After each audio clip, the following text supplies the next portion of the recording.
Hey, what's up? This is Andrew with Spark Finance, and today we're going over the big question: should you buy a new or a used car? When you're in the market for a new vehicle, this can be a perplexing question.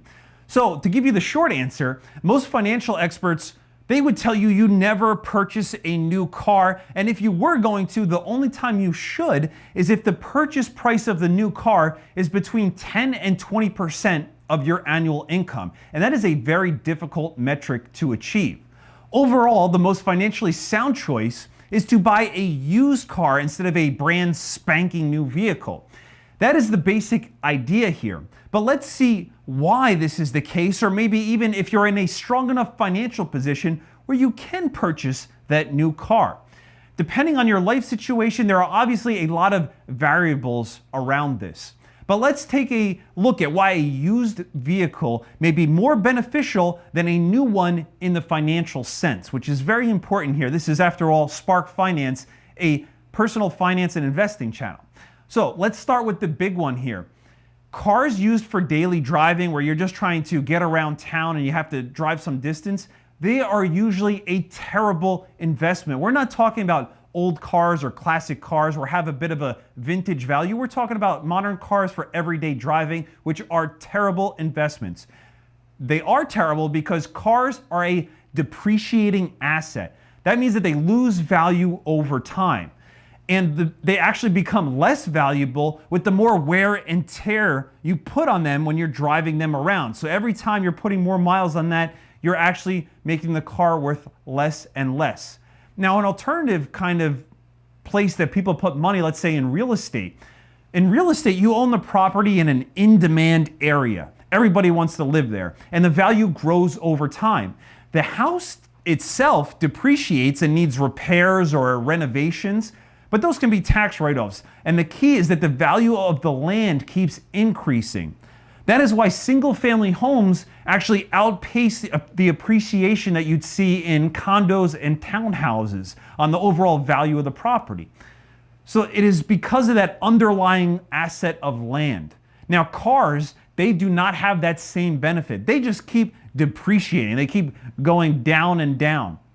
Since the main purpose of the car is actually to get you from point A to point B, it is important not to get carried away in all the prestige around luxury with vehicles. And a lot of this is marketing, and people get caught up in it because it's a prestigious thing to have a nice car.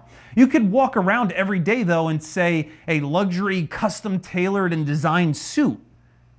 But would that really be beneficial to your long-term financial security? I mean, you might feel good, how you look, it makes you feel better, but you're kind of bankrupting yourself financially to do it. So is it really worth it? Now, in the first year that you drive a car, that's usually the worst one for depreciation. You drive it around. There was an old joke that if you drive it off the lot, you lose half the value of the car after you purchase a new vehicle. Well, actual research shows that in the first 1 or 2 years that you have the car, the depreciation is between 20 and 30%, which is crazy. And then every year after that, the car usually depreciates between 15% to 18%. There are not many assets you can burn away money faster than that. Like that's, if you wanted to burn it away, I mean, maybe if you go to the casino or something. We have to take a look at another important factor when making a big financial decision, whether it's a house or a car or an investment, and that is something called opportunity cost.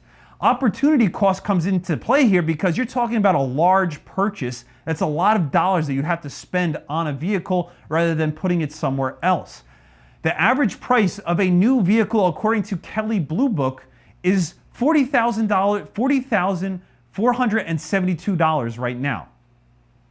The average price of a used car, according to the research firm J.D. Power, is $25,463.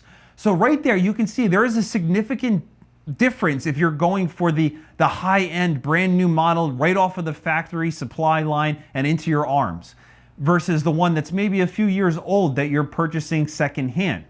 That's a difference of $15,000 actually between those two average costs there. Now, 15 grand is a lot of money, and you have to think about what else could you have been doing with that 15 grand rather than spending it on a investment or a vehicle that goes down in value over time. So you talk about the opportunity cost of spending that. And then if you look at, well, you get a car, but it's only a few years newer than a recently used car. Is that really worth it? Do you really, favor that new car smell that much that you need to get the new one? So according to research studies, most people actually hold their cars for a very long time. I thought it was only going to be a couple of years, but most people hold their car between 6 and 11.9 years. So that's a long time that people are holding these.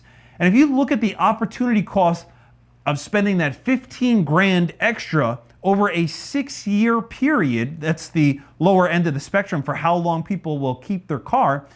If you instead took that 15 grand and you put it into the stock market in an S&P 500 index fund or something that just generally tracks the market, that would return around 10% annually. That's the expectation. Well, that would be turned into $26,500 in 6 years from the original $15,000. In 7 years, you would be close to doubling your money at around $30,000. So the opportunity cost of buying that new car now instead of the used one is at least the $15,000 difference there, and potentially as high as $30,000 over the course of the 7 years.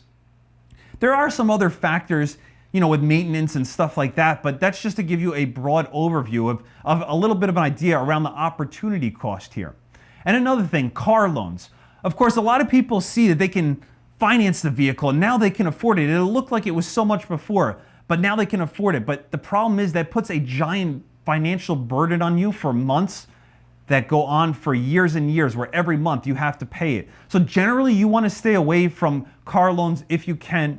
And one of the standard practices, if you do have to get a car loan, is that you do not go over a 5-year duration loan term.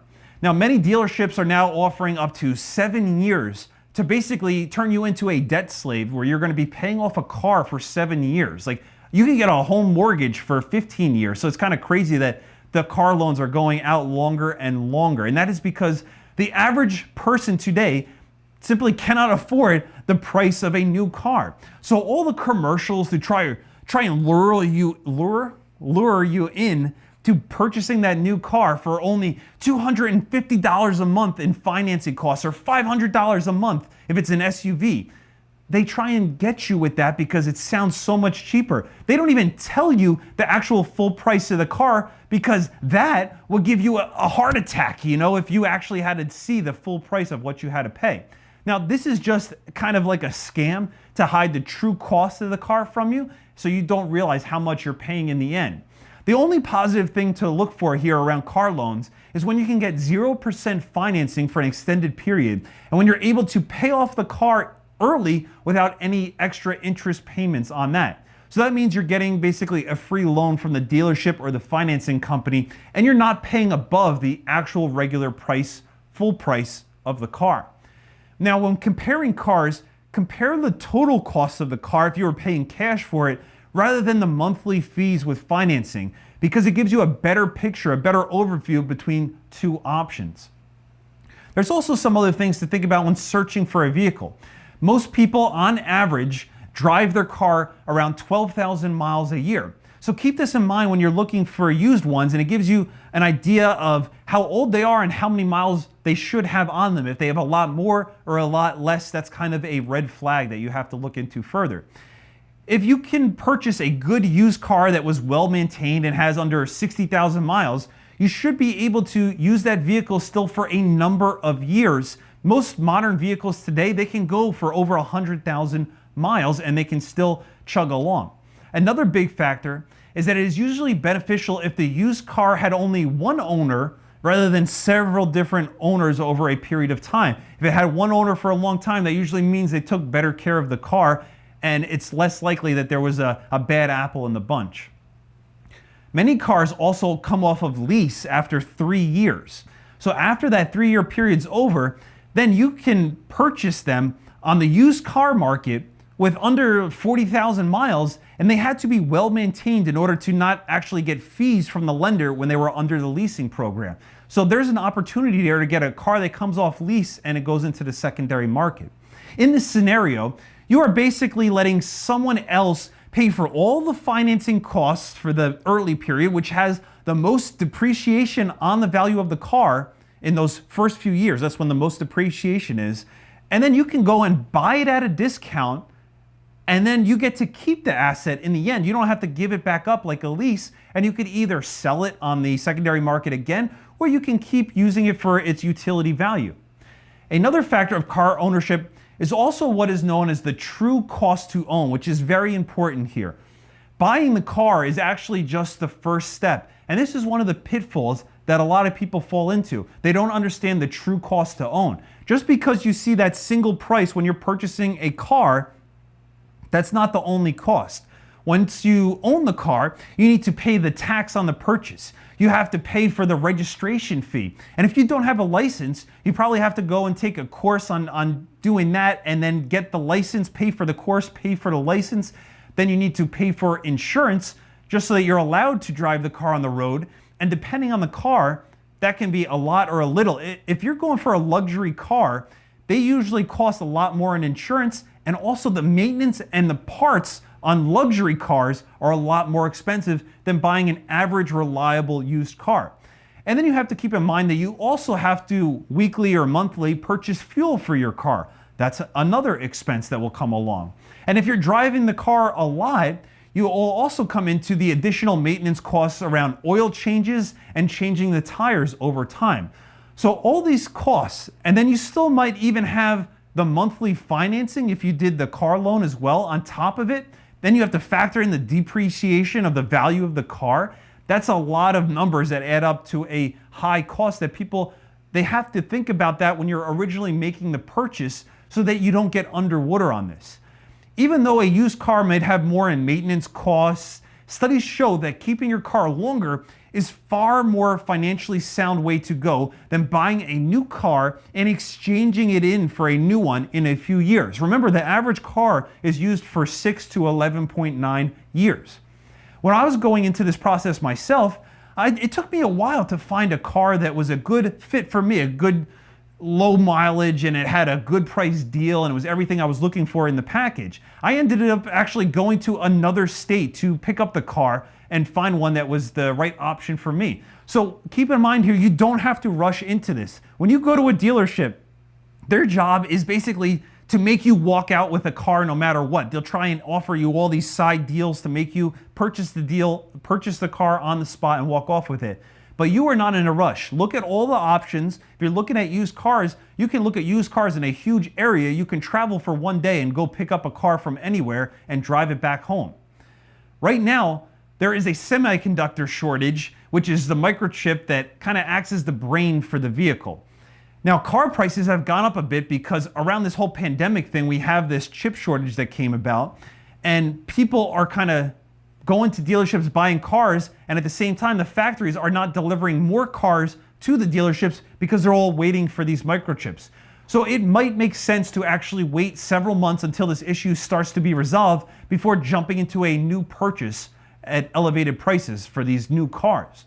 And if you're going to purchase a new car, to get the most bang for your buck, it makes sense to take good care of the car and use it as long as possible rather than just getting a new one and then waiting a couple years and then trading it again for the newest model, trading it in every few years for the newest model. That is a very expensive proposition there.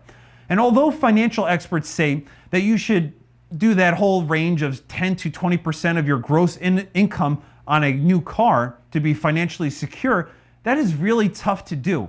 And more realistically, you could spend up to 50% of your income on a car if you have paid off your other debts and really want to splurge on this one item. If you don't have student loans or credit card debt or any issues paying your mortgage and stuff like that, then it's more affordable to be able to go and spend this money on a car or a luxury item. Now remember, everything that's said here is just to give you different ideas on the benefits and drawbacks, and the end decision will be whatever it is best for you as an individual or for your family to make the purchase, right? So we're just looking at why some of the different people in the industry kind of say different things about purchasing a new vehicle or a used vehicle, and I hope this video provided some important information. Thanks for watching. This is Andrew with Spark Finance. If you want to check out some other personal finance, investing, or economics videos, check out some of the other videos on my channel, and have a great day.